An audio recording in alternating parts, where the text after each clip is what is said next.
Yahweh War and the Conquest of Canaan, a Biblical Worldview Perspective. Rick Wade provides an expanded discussion of the issues around the Israelites' battles against the Canaanites.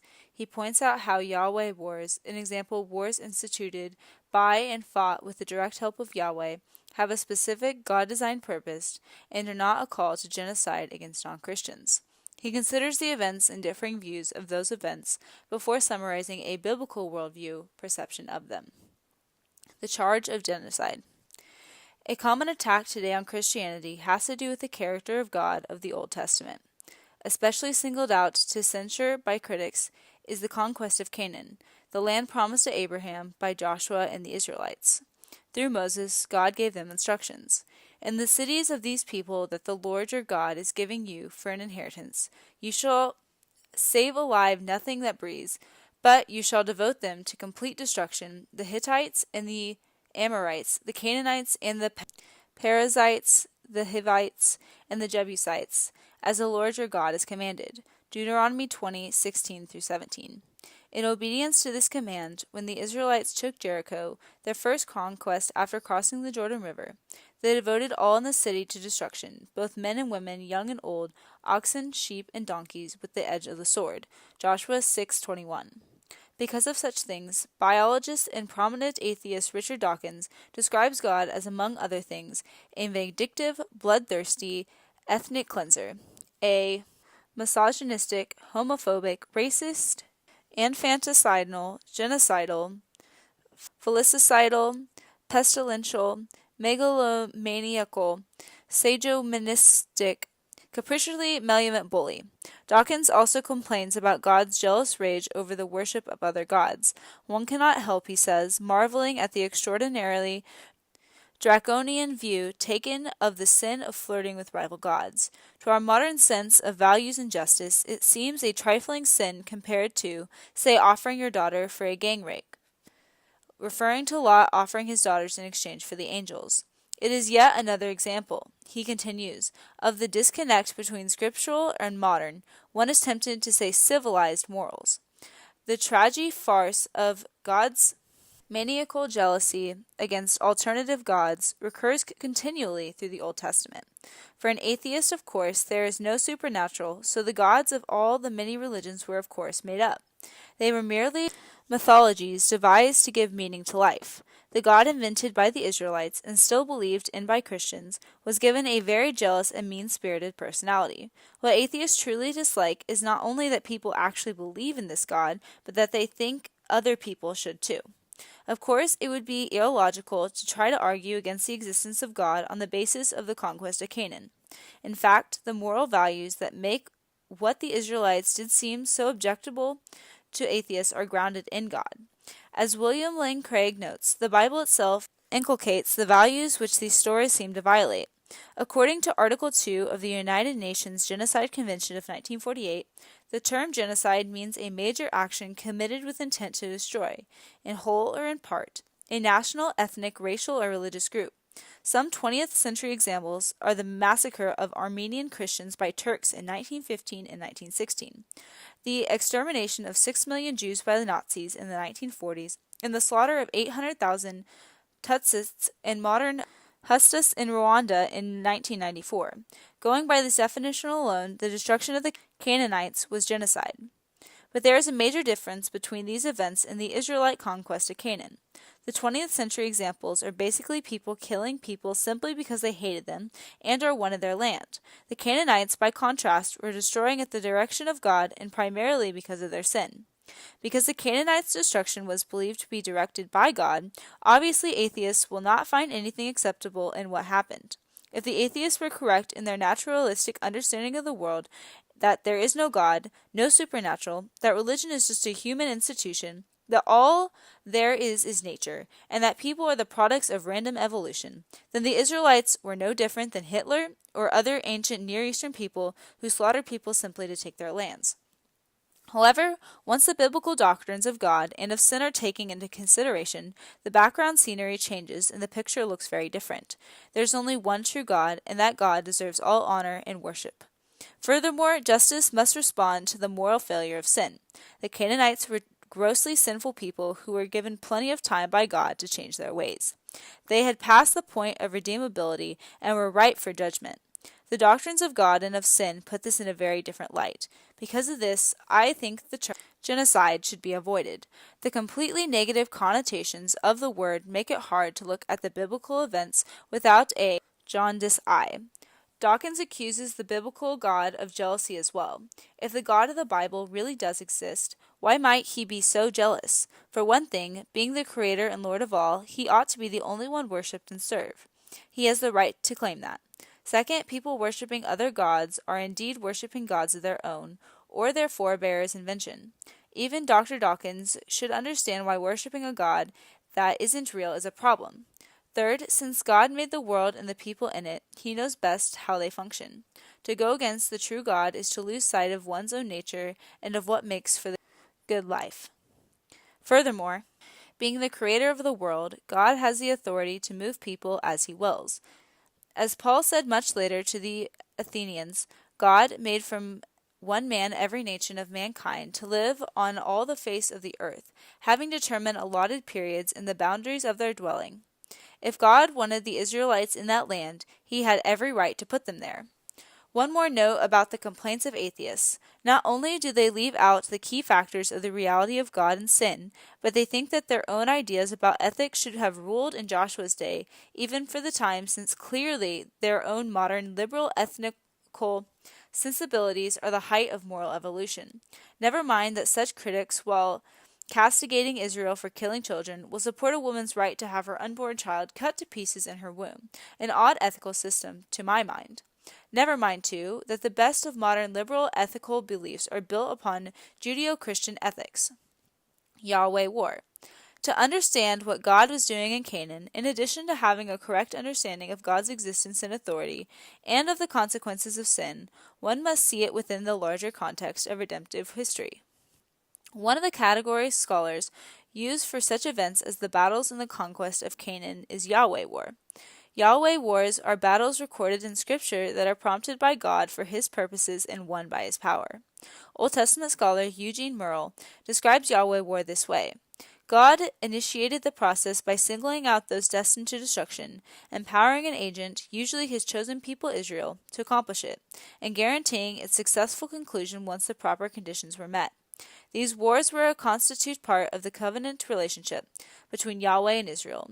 Israel would not just witness God's mighty deeds as heavenly warrior, but would be engaged in bringing them to pass.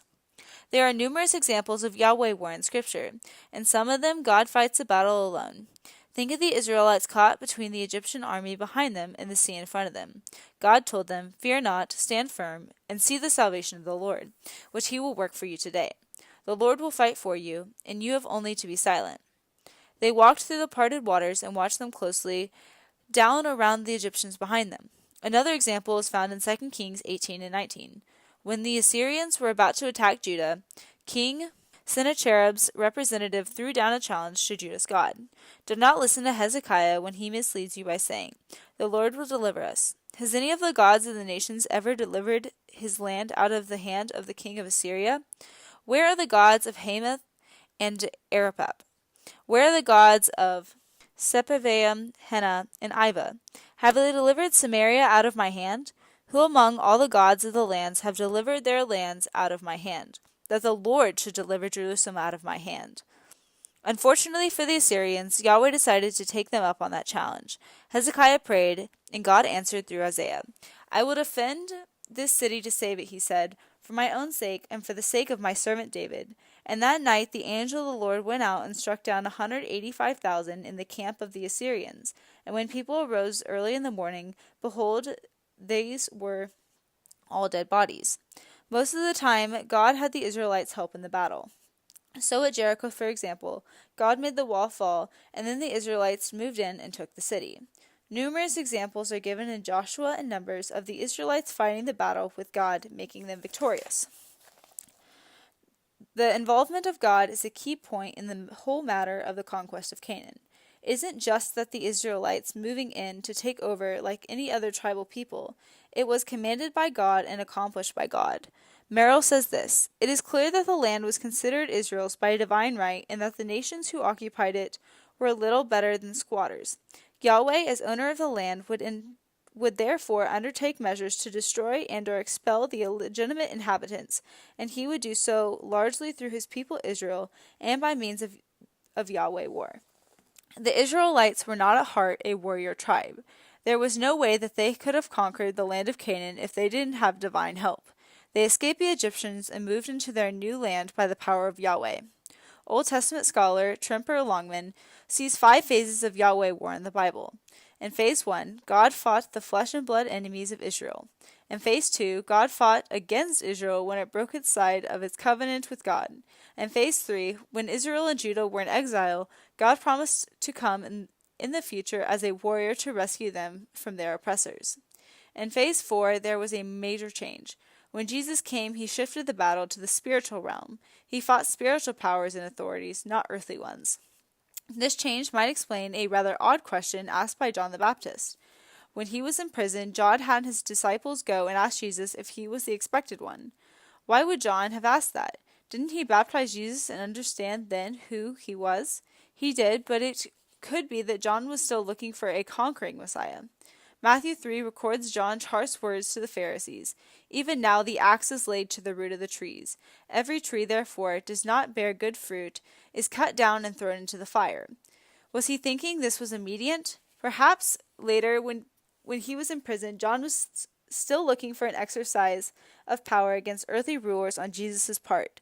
Notice how Jesus responded to John's disciples in Matthew 11. He told them about his miracles, his exercise of power in the spiritual realm. Then he made this curious comment, "And blessed is the one who is not offended by me, or who does not stumble over me." He may simply have been thinking of people stumbling over him. He was the one who fulfilled Old Testament prophecies. Think also of Nicodemus' comment, "Rabbi, we know that you are a teacher come from God, for no one can do these signs that you do unless God is with him." It could be, however, that Jesus was urging John and others not to fall away on account of his actual program of fighting the battle at that time in the spiritual realm rather than militarily. Jesus conducted Yahweh war on spiritual powers in his healing and exorcisms and preemptively in his victories in the heaven lies by his death and resurrection. Christians today are engaged in warfare on this level. Paul wrote to the Ephesians, "For we do not wrestle against flesh and blood, but against the spiritual forces of evil in the heavenly places. We do not, or ought not, advance the kingdom by the sword." Phase 5 of Yahweh war will be the final battle of history when Jesus returns and will once again be military in nature. In Mark 13:26 and Revelation 1:7, we're presented with the imagery of Christ coming on a cloud, an imagery seen in the prophecy of Daniel. "I saw in the night visions, and behold, with the clouds of heaven there came out like a son of man. And he came to the Ancient of Days, and was presented before him." The cloud represents a war chariot. Summing up, Longman writes, "The war against the Canaanites was simply an earlier phase of the battle that comes to its climax on the cross and its completion at the final judgment." There are several aspects of Yahweh war, not all of which are seen in every battle narrative. Morel names among other aspects the mustering of the people, the consecration of the soldiers, an oracle of God, and, at the end, the return to their homes or tents. The part that concerns us here, the real culmination of Yahweh war, is called Haram. Haram literally means ban or banned. It means to ban from human use and to give over completely to God. The ESV and NIV give a fuller understanding of the term by translating it, devote to destruction. The NASB renders it set apart. Exodus 22:20 reads, "Whoever sacrifices to any god other than the Lord alone shall be devoted to destruction." Deuteronomy 7:2, speaking of the conquest of the land, says, "And when the Lord your God gives them over to you, and you defeat them, then you must devote them to complete destruction. You shall make no covenant with them, and show no mercy to them." Trimper Longman writes that Aram refers to the climactic aspect of divine warfare, the offering of the conquered people and their possessions to the Lord. Old Testament scholars Keel and Delitzsch give a fuller understanding of the meaning Aram in their discussion of Leviticus 27:12. 29.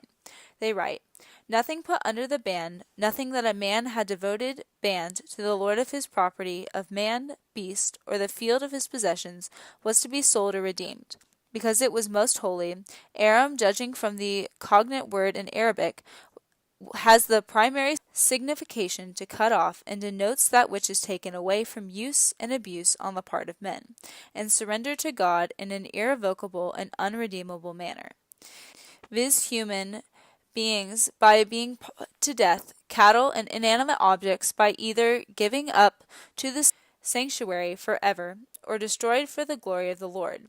There can be no doubt that the idea which lay at the foundation of the ban was that of the compulsory dedication of something which resisted or impeded sanctification. It was an act of the judicial holiness of God manifesting itself in righteousness and judgment. The word used to translate Aram in the Greek translation of the Old Testament, the Septuagint, is anathema, a word we encounter in the New Testament as well. There it is translated accursed. The same underlying meaning is seen in Galatians 1:8 and 9, where Paul says that anyone who preaches the gospel contrary to what he preaches is to be accursed. About this, the Dictionary of the New Testament Theology says, "He who preaches a false gospel is delivered to destruction by God. The curse exposes culprits to the judicial wrath of God." In this act of being handed over to God lies the theological meaning of the ban curse. The people sentenced by the anathema is immediately delivered up to the judgment of God. A major difference, of course, is that in the New Testament the sentence isn't carried out by people, but by God. Canaan, because of its sin, was to be devoted to destruction, and Israel was to be the instrument of God for the carrying out of judgment. The Conquest of Canaan. Let's turn now to look at the goals of the conquest of Canaan by Israel. In this conquest, 3 things are being accomplished: the fulfillment of the promised land, the judgment of the Canaanites, and the protection of the Israelites. Possession of the land. First, the movement of the Israelites into Canaan was the fruition of God's promises to Abram. To read in Genesis 12, where God promised Abram that he would produce a great nation through him. When Abraham and his family reached Canaan, Yahweh appeared to him and said, "To your offspring I will give this land." This promise was repeated to the people of Israel in the years following. When Joshua led the people across the Jordan River into Canaan, he was fulfilling the promise. Since the land wasn't empty, there could only take possession of its driving the Canaanites out. Judgment of the Canaanites. The second goal of the conquest was the judgment of the Canaanites. Driving them out wasn't simply a way of making room for Israel. The Canaanites were an evil, depraved people who had to be judged to fulfill the demands of justice. What about these people prompted such a harsh judgment? For one thing, the Canaanites worshipped other gods. In our pluralistic age, it is easy to forget that an offense that is to the true God. This sounds almost trivial today. As noted previously, Richard Dawkins mocks this jealous God, but since Yahweh is the true God who created us, he is the one who ought to be worshipped. In the worship of their gods, the Canaanites committed other evils. They engaged in temple prostitution, which was thought to be a reenactment of the sexual unions of the gods and goddesses. Writes Barry and Anderson. The corporation with the powers of fertility involved the dramatization in the temples of the story of Baal's loves and wars. Besides the rehearsal of this mythology, a prominent figure of the Canaanite cult was sacred prostitution. In the act of temple prostitution, the man identified himself with Baal, the woman with Ashtart, or Ashtoreth, the mother goddess. It was believed that human pairs, by imitating the action of Baal and his partner, could bring the divine pair together in fertilizing union. Although the worship of other gods and temple prostitution might not be sufficient grounds for the overthrow of the Canaanites in the eyes of contemporary atheists, another of their practices should be. In their worship of their gods, Canaanites engaged in the detestable practice of child sacrifice. The people of Canaan were viciously cruel. Christopher Hitchens speaks of the Hivites, Canaanites, and Hittites who were pitilessly driven out of their homes to make room for the ungrateful and mutinous children of Israel. Ungrateful and mutinous are silly charges in themselves. Ungrateful to whom? I don't recall the Canaanites issuing an open invitation for the Israelites to move in. And mutinous? Did the Canaanites have some kind of inherent rights to the land? They had taken it from the peoples earlier. One might get the impression from Hitchens that these were good people, maybe in the mold of good modern Westerners of liberal persuasion, who were just minding their business when out of the blue came this furious band of peace-hating Israelites who murdered them and robbed them of their just possession. To speak of the Israelites being pitiless, with the respect to the Canaanites, is worse than the pot calling the kettle black. Apparently, Mr. Hitchens hasn't bothered to read up on these people. If he had, he wouldn't feel so sentimental about their demise. Writes Paul Copan. The aftermath of Joshua's victories are featherweight descriptions in comparison to those found in the annals of the major empires of the A&E, ancient Near East, whether Hittite and Egyptian, 2nd millennium, Armenian, Assyrians, Babylonian, Persian, or Greek, 1st millennium. Unlike Joshua's brief 4-verse description of the treatment of the 5 kings, the Neo-Assyrian annals of Ashur-Asparel, 10th century, take pleasure in describing the atrocities which gruesomely describe the flaying of victims, the impaling of others on poles, and the heaping up of bodies for display. In addition to the Old Testament claims about child sacrifice by the Canaanites, there is extra biblical evidence found by archaeologists as well. Under the sanctuary in this ancient city of Gezer, urns containing the burnt bones of children have been found that are dated of somewhat between 2000 and 1500 BC, between the time of Abraham and Exodus. The practice continued among the Canaanites and sometimes even among the Israelites, even up to the time Israel was deported to Assyria in the late 8th century BC. John D. Levinson, professor of Jewish studies at Harvard, reports that thousands of urns containing human and animal bones are found in Carthage.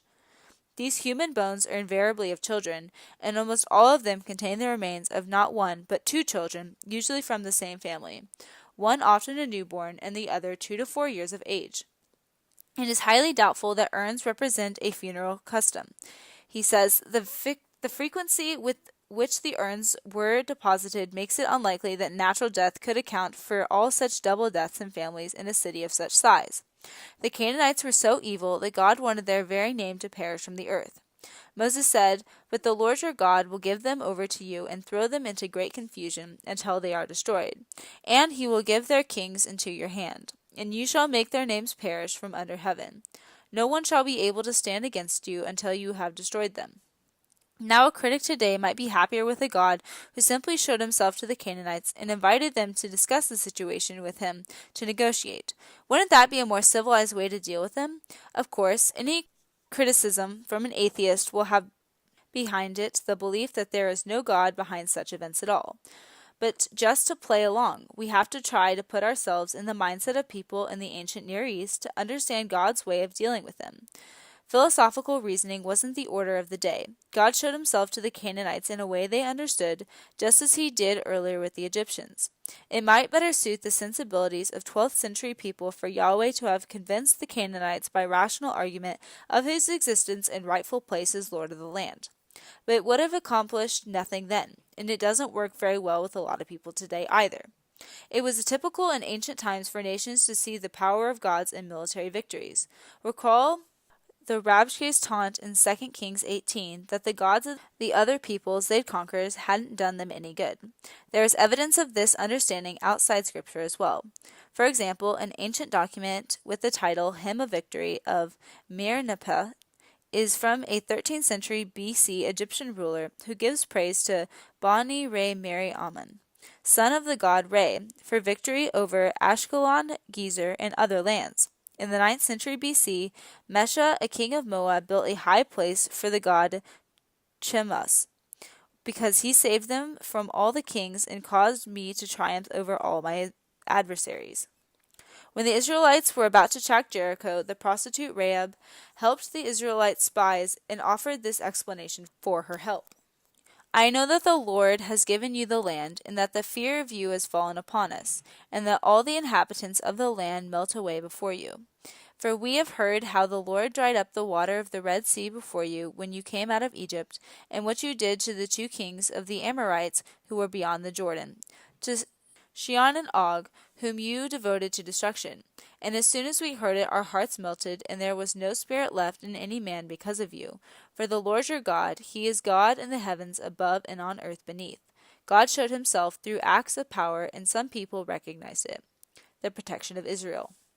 The third goal of removing the Canaanites was the protection of Israel.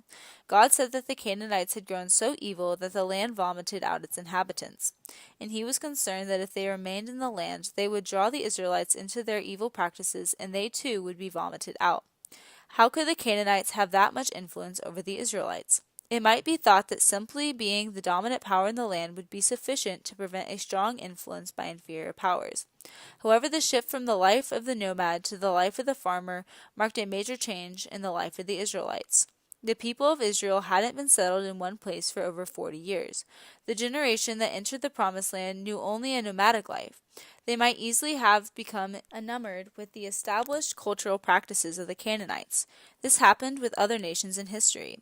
Anderson points out that the Akkadians who overcame the Sumerians were strongly influenced by Sumerian culture. Centuries later, Rome conquered the Greeks, but was greatly influenced by Greek culture. The most important danger for the Israelites was turning to the Canaanite gods. Today, the way people have of dropping religion from their lives in favor of no religion isn't a model that would have been understood in the ancient Near East. The option of atheism or secularism was unknown then. People would serve one god or another, or even many gods. If the Israelites turned away from Yahweh, they wouldn't slip into the complacent secular attitude that is so common today. They would transfer their allegiance to another god or gods. God knew that, unless they kept the boundaries drawn very clearly. The Israelites would intermarry with the Canaanites, who would bring their gods into the marriage and set the stage for compromise. In Exodus 34, we see this connection. Take care, lest you make a covenant with the inhabitants of the land to which you go, lest it become a snare in your midst. You shall tear down their altars and break their pillars and cut down their Asherim, for you shall worship no other God, for the Lord whose name is a jealous God. Lest you make a covenant with the inhabitants of the land, and when they whore after their gods and sacrifice to their gods, and you are invited, you eat of his sacrifice, and you take of their daughters for your sons. And their daughters whore after their gods, and make your sons whore after their gods. In addition, the Israelites would be tempted to imitate Canaanite religious rituals because of their close connection to Canaanite agricultural rhythms. Whether or not each year's crop was successful was a major importance to the Israelites. It would have been very tempting to act out Canaanite religious rituals as a way of ensuring a good harvest. To do this didn't necessarily mean abandoning Yahweh. They tried to merge the two religions by adopting Canaanite methods in their worship of Yahweh. God had warned them not to do that. They couldn't straddle the fence for long.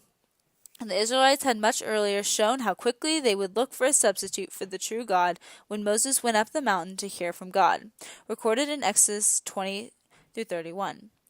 Moses took too long to come down for the people, so they demanded that Aaron make them some new gods to go before them. Aaron made a golden calf from that the people could see and worship. Worshipping gods that were visible in the forms of statues was a central part of the religions of their day.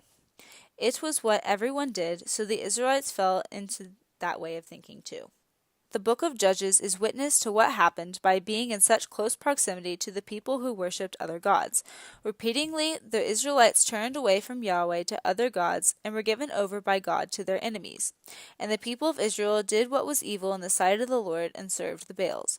And they abandoned the Lord, the God of their fathers, who had brought them out of the land of Egypt. They went after other gods from among the gods of the peoples who were around them, and bowed down to them.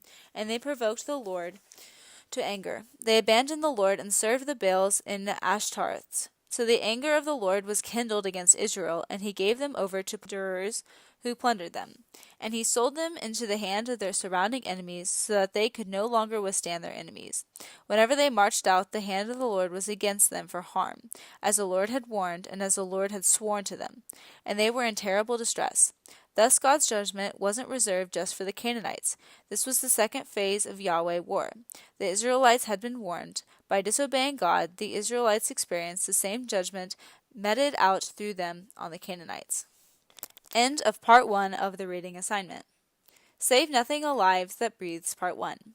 In Deuteronomy 20:16, Moses said the Israelites were to save alive nothing that breathes in the cities in their new land. The question had been raised whether God really intended the Israelites to kill all the people in the land. I'll address 3 views on which deny that the commands and or reports about the battles are to be taken literally. The first is that the presence of such comments and reports are evidence that the Bible isn't inerrant. The second is that the commands are clearly anti-ethical to the character of Jesus and so couldn't have come from God. The third is that the commands are authentic but not intended to be taken literally. These three views are ones that are held by people who believe in God and take the Bible seriously. Untrustworthy records. Wesley Morrison, a Christian philosopher, believes that the conquest narratives which tell of the slaughter of children are strong evidence against the inerrancy of Scripture. I wouldn't go into the defense of inerrancy here, nor will I present a detailed rebuttal, but it might be helpful to take a brief look at the basic framework of Morrison's arguments. He writes, "Here is a more careful formulation of the argument that I wish to discuss. First, God exists and is morally perfect.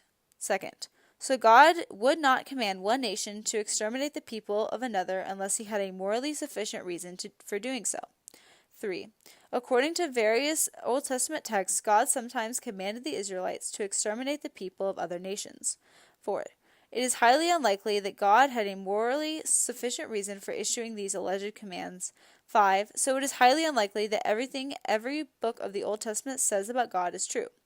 I believe that this argument constitutes quite a strong prima facie against inerrancy, unless a better argument can be found for rejecting its conclusion, then anyone who thinks that God is perfectly good should acknowledge that there are mistakes in some of the books of the Old Testament. In response, I wonder how the argument might look if we presuppose inerrancy on other bases. Let premises 1 to 3 stand, then add these premises. 4. Everything the Old Testament says about God is true.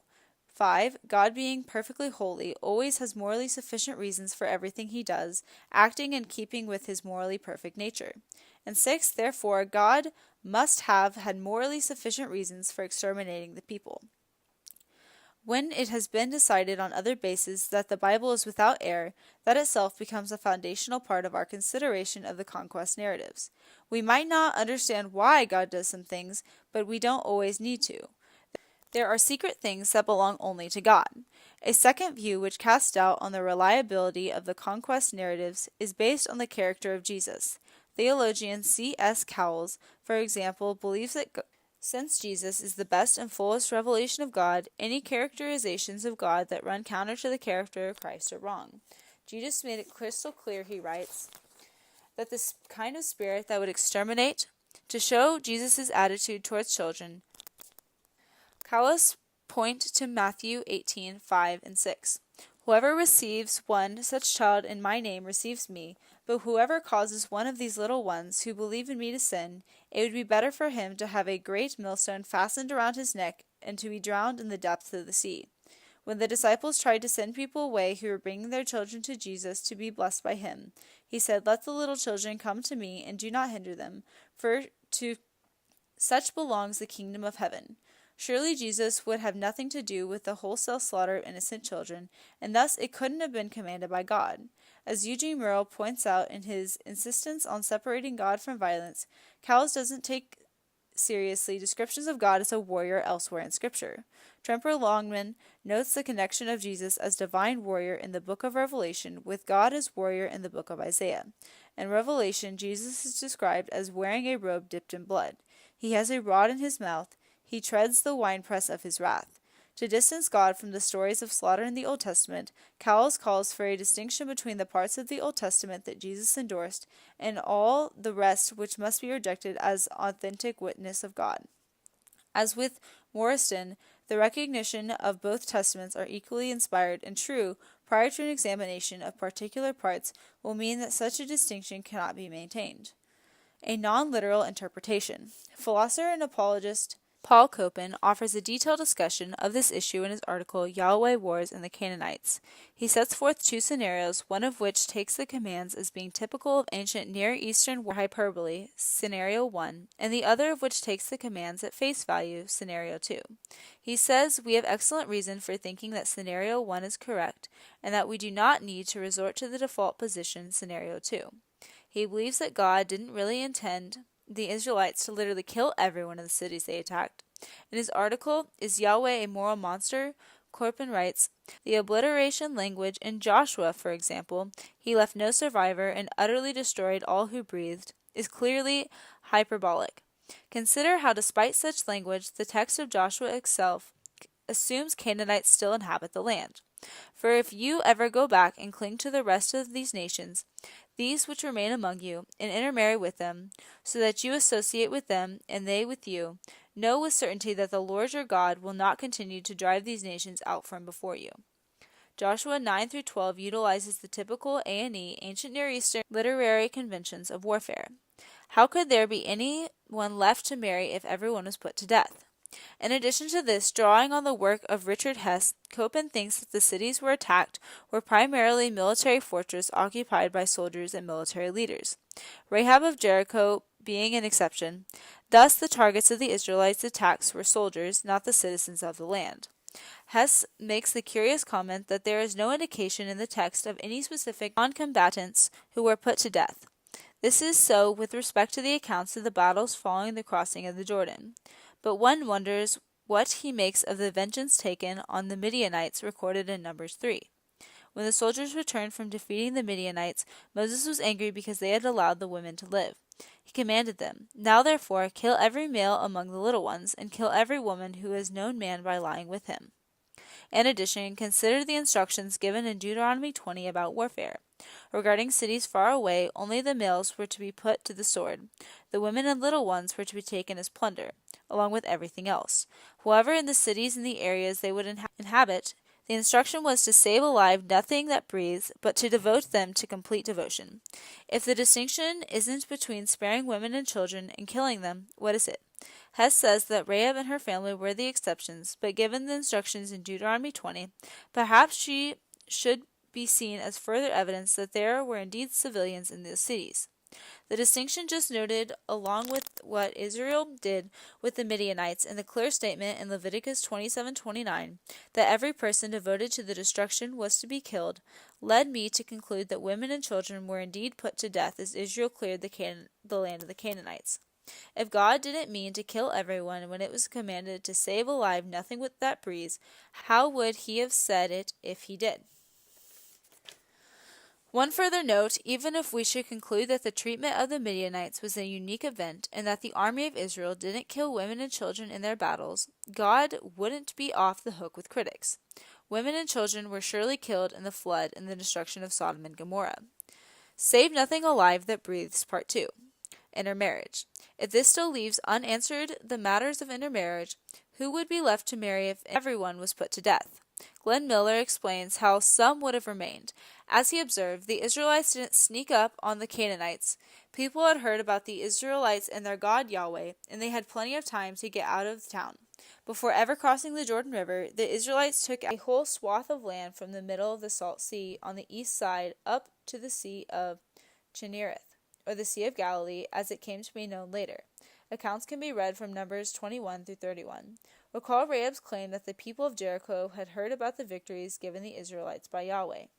Likewise, Amorite kings heard about the Jordan River driving up for the Israelites to cross over, and their hearts melted, and there was no longer any spirit in them because of the people of Israel. The inhabitants of Gibeon heard about what had happened at Jericho and Ai, and were so afraid they devised a deceptive scheme to protect themselves.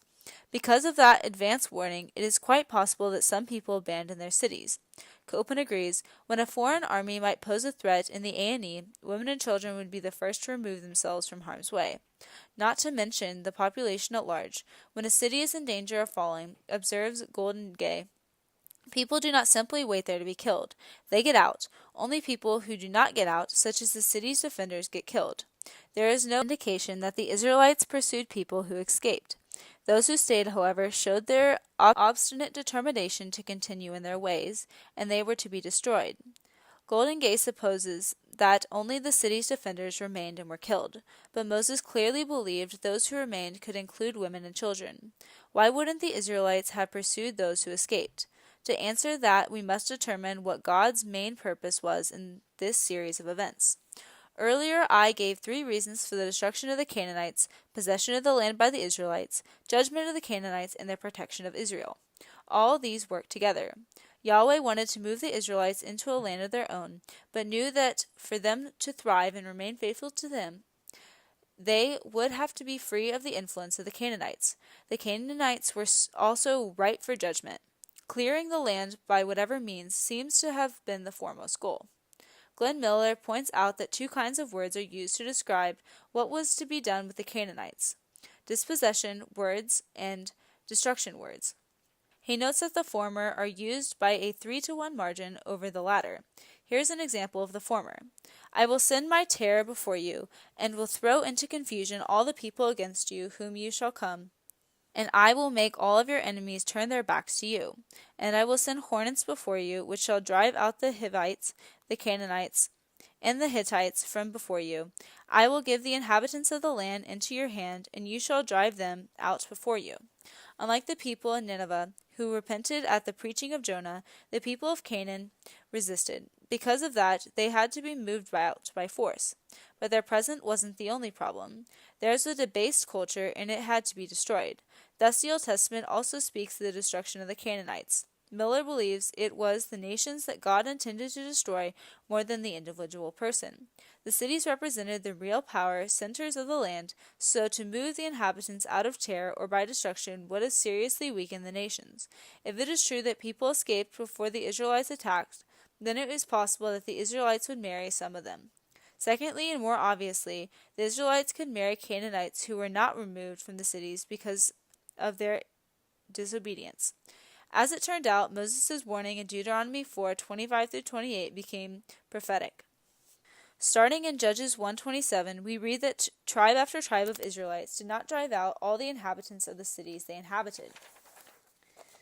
Verse 28, for example, tells us that it came out when Israel became strong that they put the Canaanites to be forced labor, but they did not drive them out completely.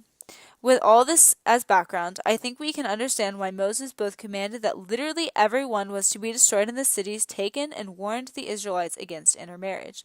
The cities, the power centers of Canaanite, wicked, and idolatrous culture, were to be destroyed along with everyone who obstinately refused to leave. People who escaped could possibly have intermarried with the Israelites, and when the various tribes failed to deal appropriately with the Canaanites, they eventually mixed with them in marriage and in the broader society as well. The children. The most disturbing part of the conquest of Canaan for most people is the killing of children. After the defeats of both Heshbon and Bashan, Moses noted that they had devoted to destruction every city, man, women, and children. Why would God have ordered that? No matter what explanation of the death of children is given, no one except the most cold-hearted will find joy in it. God didn't. He gets no pleasure in the death of anyone. In Ezekiel 18:23, we read, "Have I any pleasure in the death of the wicked, declares the Lord God, but not rather that he should turn from his way and live?" When God told Abraham he was going to destroy Sodom and Gomorrah, Abraham pleaded for them, and God agreed in his mercy that if but only 10 righteous people were found, he wouldn't do it. Long after the conquest of the land, when God decided he would have to destroy Moab, according to Isaiah, God wept bitterly over her cities. But what about Deuteronomy 24:16, which says that children shall not be put to death because of their father's sins? Isn't there an inconsistency here? The law given in Deuteronomy provided regulations for the people of Israel. In the course of normal life, children weren't to be punished for the sins of their fathers. The situation in Canaan was different. Generation after generation of Canaanites continued in the same evil practices. What was to stop it? God knew it would take the destruction of those nations. Here are a few factors to take into consideration. First, the sins of parents, just like their successes, have an impact on their children. Second, if the Canaanite children were allowed to live and remain in the land, they could very well act to avenge their parents when they grew up, or at least pick up again the practices of their parents. Third, if one holds that there is an age of accountability for children, and that those younger than that are received into heaven with God when they die, although the means of death are frightful and harsh, the Canaanite children's experience after death would be better than if they continued to live among such a sinful people. How persuasive this thought is will depend on how seriously we take biblical teaching about our future after the grave. These ideas may provide little consolation, but we must keep in mind that God is not subject to our contemporary sensibilities. If we're going to find peace with much of the Bible, we will have to accept that. There is much to offend in Scripture: the burden of original sin, that the Israelites were permitted to keep slaves, the gospel itself, the headship of the husband. How about commands about servanthood, suffering for the gospel, and dying to oneself? Such things may still not be as offensive to us as the killing of children, but our sensibilities, especially those of modern individualistic Westerners who haven't grasped the seriousness of sin and of worshiping other gods, do not raise us to the level of judging God. We cannot evaluate this on the basis of contemporary secular ethical thought. The only test we can put to God is consistency with his own nature and word. Yahweh is a God of justice as well as mercy. He is also a God who takes no pleasure in the death of adults than those of children. This doesn't resolve the issue, but I'll just point out again that it isn't hard to swallow the revulsion people feel at this who themselves support abortion rights. It's well known that the unborn feel pain, and that late-term abortion methods are abominable practices one's pro-choicers wouldn't tolerate if performed on animals. A critic might hastily claim that I am employing a tu quoque argument, but I am not. That is the fallacy of defending something on the basis that the other person does it too. I am not offering it as a defense of the killing of children in the Old Testament. The purpose of the observation is intended simply to make critics stop and think about the charge they are making. It's rather like the adage, one who lives in a glass house shouldn't throw stones. Final comments. Another term used in place of Yahweh war is holy war. We think of holy war primarily in the context of Islam.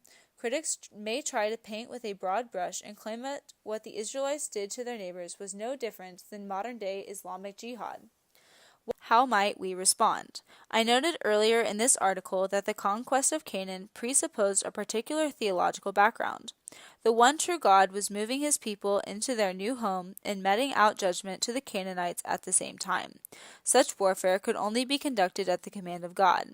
After the Israelites rebelled at the news to the spies that the inhabitants of the land were strong and their cities were large and fortified, God pronounced judgment on them. To try to make it up, the Israelites took it on themselves to go up into the land and fight. Moses pled with them not to, but they did anyway, and they were defeated. Even having the Ark of the Covenant with them wasn't sufficient when they fought against the Philistines, apart from the will of God in the time of Samuel. As Eugene Merrill says, God was the protagonist in Yahweh war. If he was not behind it, it would fail. Since today the battle has shifted to the spiritual level, there is no place for military warfare in the service of the advance of God's kingdom. Muslims who engage in jihad are not fighting on the side of the true God.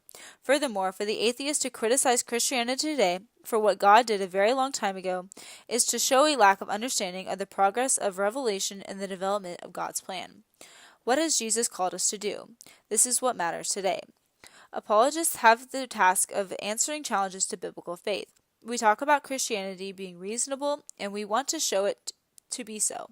But reasonable by whose standards? The laws of logic are valid no matter one's religious beliefs.